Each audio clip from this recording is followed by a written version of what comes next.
Harford County Public Library's annual fundraising gala has quickly become one of the premier social events of the season.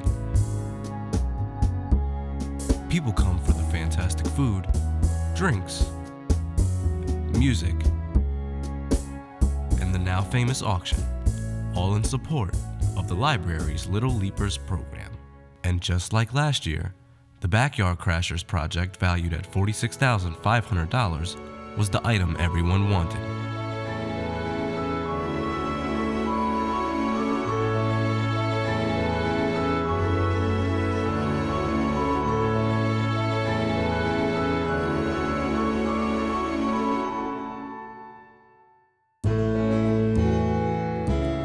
After intense preparation and through the help of countless individuals, the Harford County Public Library's annual fundraising gala was in full swing.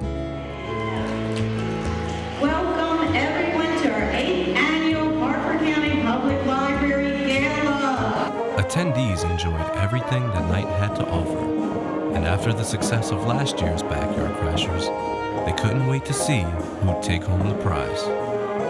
Last year's winners were in attendance to build the buzz even further. We're back tonight as sponsors of the Backyard Crashers to let the winners know exactly what they're in store for the next year. Everybody in the community is going to see their backyard. And it wouldn't be long before we'd find out whose backyard that would be. I want to introduce some very good friends of mine, the Backyard Crashers! Good evening. We're going to take someone's backyard and transform it. We're going to put in a paver patio with a fireplace, a seat wall, a landscape package, as well as a landscape lighting package. We have the Hoover family here. Can we get the project forward? If they can please come up. It's really, really easy. Last year, all I had to do was hold this up. It is well elected and a great donation towards the library. All right, David, Bob, take it away. Help me, would say 30,000. Help me, 30,000, 30. As the auction progressed, it became clear that someone wanted the prize more than anyone else. Sir, 26,000. Well, we were here last year, and we wanted to bid on the Backyard Crasher. Our bid was a little on the lower side, and we were outbidded by Chris Hoover, who just so happened to have been my son's JV basketball coach. So today I saw him walking around in the crowd, and I asked him, was he happy with his bidding? And he said it was a great process. So I said, okay, we'll pay a little more this time, or bid a little more, I should say. Soon enough, the Backyard Crashers were on site to make sure that Evering's money was well spent. Morning. Hi, Mr. and Mrs. Evering. We're with the Backyard Crashers crew. We just wanted to present you this beautiful design for the project that you guys bid on. After going over the details of their plans with the Everings, followed by a few photo opportunities, it was time to get started. It's the first day of the Evering project. Today we hope to accomplish the excavation portion, and we're going to pour the slab for the fireplace that's going to need to be 30 inches underground. With ground officially broken, it was time for everyone to get their hands dirty. First order of business, excavate the existing soil so that Kyle and his team can build the patio to the proper grade. To do that quickly, they need a little help. The team uses a Ditch Witch mini skid steer to turn a long, tedious process into a relatively quick one.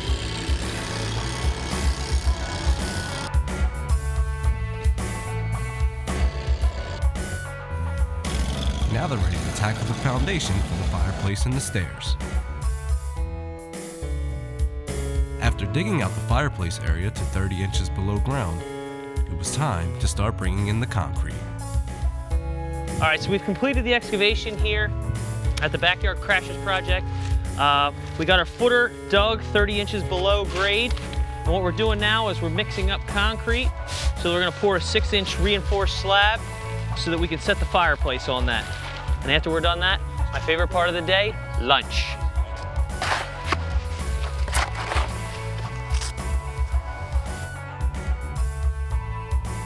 After filling the concrete to the proper level and smoothing it out so that it's even, it was time to let it sit.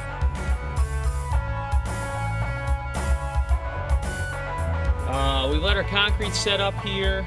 We're gonna start blocking it up with grade block to get it up to the height of the patio. What we'll do is we'll set a base layer of mortar, and we'll set the block in, make sure that it's level, and then we'll mortar in between each block all the way up until we get to the height that we need. Kyle carefully measures before laying the block. His team uses mortar, a mix of sand, water, and concrete or lime, to keep the gray block in place. Making sure each block is level to avoid future complications. Some of the gray block must be cut in order to build the fireplace to the proper specifications. At the same time that Picture Perfect Patios constructs the base of the fireplace, they're also working on constructing the stairs. We've dug down 36 inches to ensure that we get a solid base to build the steps on. Since it's a larger structure up against the house, we just want to make sure that everything's filled in properly. We're going to be bringing in a fabric material in here, geosynthetic, and then we're going to be bringing a clean stone and compact that in layers all the way up to the top, just to ensure that we got a good foundation for these steps to make sure that they don't settle. The team uses a plate compactor to turn the clean stone into a sturdy base for the stairs. After getting the base material to the proper level, it was time to begin working on the patio. So what we're doing now is we're amending a clean stone into the existing soil, and that's gonna firm it up and create a better base. We've also we've got the gray block built up to the base of our fireplace. All we need to do is add the base plate, build the fireplace tomorrow, but we're gonna need to let this set up and cure overnight. But before they can let it cure overnight, the Picture Perfect Patio team must apply a scratch coat to the outside of the gray block. What the scratch coat does is it gives the actual fireplace here a little bit of teeth to grab the mortar on the veneer that we're going to put on here. Otherwise, the veneer just slips right off of the gray block. It's just not porous enough. So what these little lines do, it gives somewhere for when you squeeze the mortar in there, it's going to allow the mortar to grab. With the scratch coat applied, it was time to let the mortar set overnight. With the fireplace mortar dried, and after a delivery of essential materials, Kyle and his team were ready to move forward with their work on the sitting wall. All right, we've got the installation of the CR6 for the footer of our wall installed, compacted. What CR6 is an aggregate base. It's just going to ensure that we have a stable base for the wall to make sure that it doesn't settle. Now what we're going to do is we'll take our block, we'll set it up. We have our radius points here, and we put a level on it to make sure that the block will be level both directions to ensure that the wall looks proper when we build it up. While carefully constructing the sitting wall, Kyle's team uses a construction-grade caulk to hold the blocks together. At the same time, they work on preparing the patio by laying clean stone over geosynthetic material. So we've installed our last layer of CR6. We're up to grade where we need to be along the wall, along the step. We'll lay pipes on it, and we'll fix any little divots left, and then it'll be good to lay pavers. While the patio is prepped for the pavers, the fireplace begins to take shape using a special mortar. We're using a specialized mortar that has polymers in it. It's called Fire Rock mortar, and it's extra sticky, and what that does is it prevents the smoke from escaping from the fireplace. As the fireplace continues to rise, the weather turns unforgiving.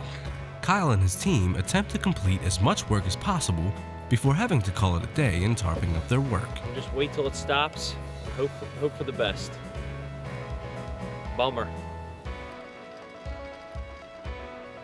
The next day, the team removes the tarps, ready to get back to work on the patio. We are to the point in our patio installation where we've laid our screed rails down, and this is for the concrete sand, which is going to be the bedding sand for our pavers. We're going to screed this in an even 1-inch layer. We'll first rake it out so that it's close to being smooth. We'll take the screed rails, we'll rake that down, we'll clean anything up, we'll fill in the pipes with sand, and then we'll snap some string lines and we'll be ready to lay our patio. With the patio construction underway, Kyle begins piecing together the stairs. And it isn't very long until both aspects of the project begin taking a definite shape.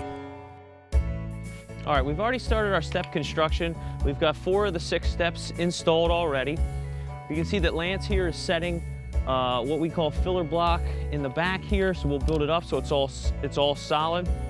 Each step gets set on block from the previous step. Now, you can see here that we've got our wires run for our integral lighting that'll shine down on the cap of the step. You can see here that we've already started to install the bull nose, which will be the treads that just give it a nice clean finish. And you can see here that we've had to grind some of the block down just to make it completely smooth and to give a nice final appearance. As the team finalizes their work on the stairs, Kyle begins mortaring fire brick to the interior of the fireplace. Okay, over here at the front of the fireplace, we've installed our fire brick, which are heat resistant. They're specially made. And we have our fire rock mortar joints on the inside.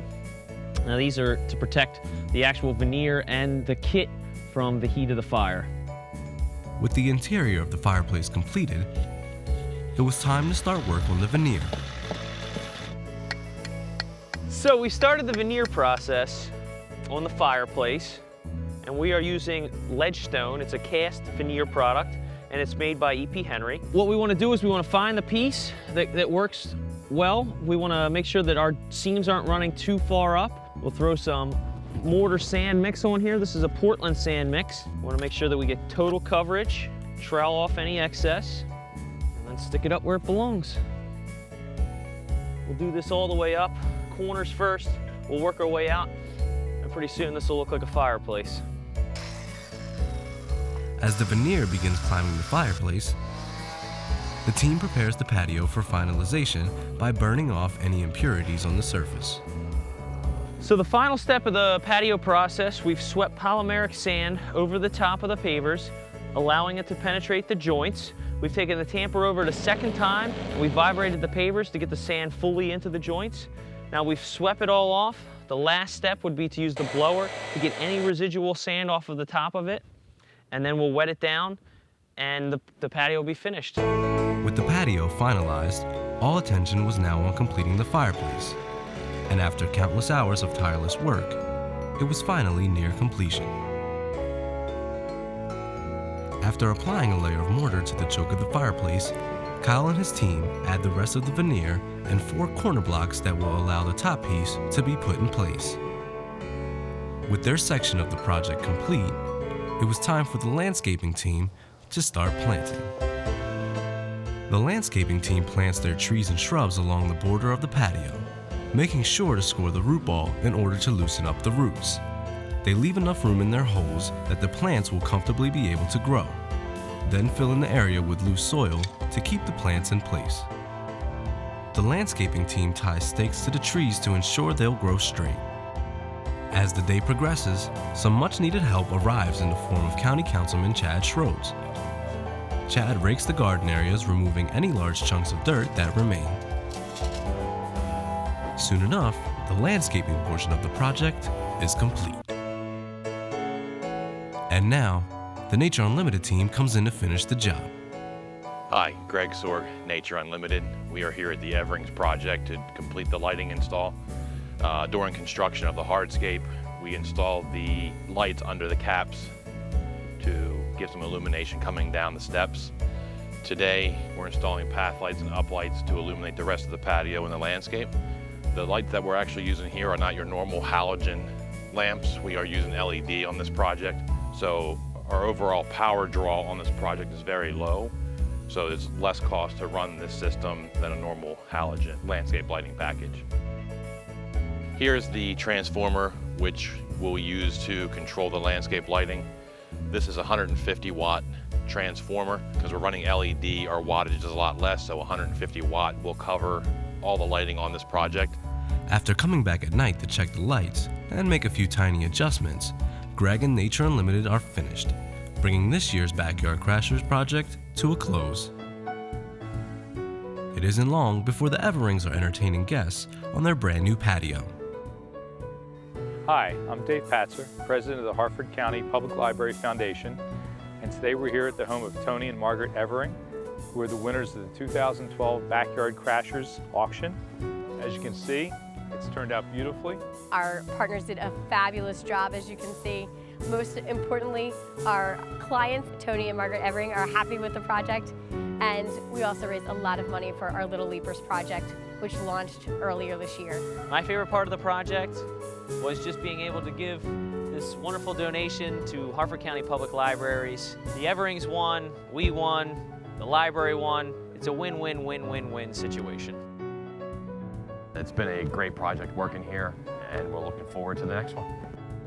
And how did the Everings feel about the process? I must say we had a pretty good time.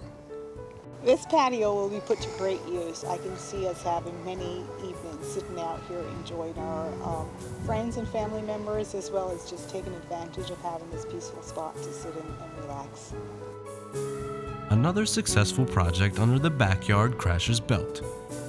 And who knows, next time we see you, maybe it'll be in your backyard.